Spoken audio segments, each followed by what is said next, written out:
नमस्कार। आज हामी चाहिँ यो प्रथम बटौली कप 2082 T20 क्रिकेट प्रतियोगिता सम्बन्धमा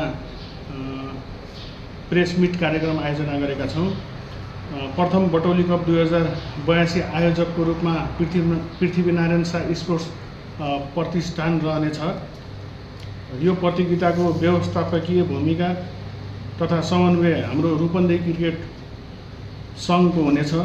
त्यस्तै हामीलाई सहयोग बुटोल उपमहानगरपालिकाको आर्थिक सहयोगमा हामीले यो कार्यक्रम आयोजना गरिएको छ र यो सिद्धार्थ क्रिकेट रङ्गशाला भैरवमा सम्पूर्ण खेलहरू यही क्रिकेट रङ्गशालामा आयोजना हुनेछन्। यो प्रतियोगिता चैत 7 गतेदेखि चैत 14 गतेसम्म सञ्चालन रहनेछ र यो हरेक दिन 2वटा म्याच हुने पनि जानकारी गराउन चाहे। जम्मी 15वटा खेल हुनेछन्। यो प्रतियोगितामा चाहिँ हामीले 16वटा टिमलाई समावेश गरिएको छ र यो चाहिँ ओपन प्रतियोगिता रहेको छ र त्यही भएर यसमा चाहिँ 2वटा हाम्रो भारतको टिम पनि रहेको जानकारी गराउन चाहे।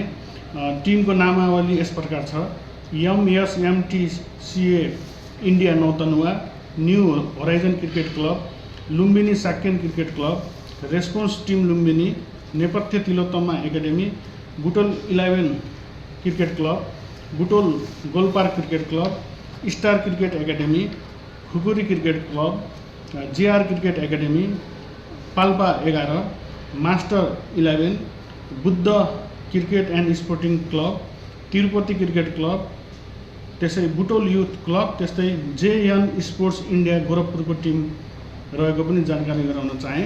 र यो प्रतियोगिताको पुरस्कार राशि सम्पूर्ण खेलको म्यान अफ द म्याचले ट्रफी सहित 1000 रुपियाँ उत्कृष्ट खेलाडीको रूपमा म्यान अफ द म्याच पाउनेछन् भने प्रथम पुरस्कार ट्रफी मेडल सहित 50,000, द्वितीय पुरस्कार मेडल सहित 25,000, man of the series trophy सहित 10,000, बेस्ट बलर ट्रफी सहित 5,000, बेस्ट ब्याट्सम्यान ट्रफी सहित 5,000 रहेको पनि जानकारी गराउन चाहे। र यो अनुमानित यो प्रतियोगिताको खर्च लगभग 3.5 लाख रुपियाँ जति रहेको पनि जानकारी गर्न चाहे। धन्यवाद।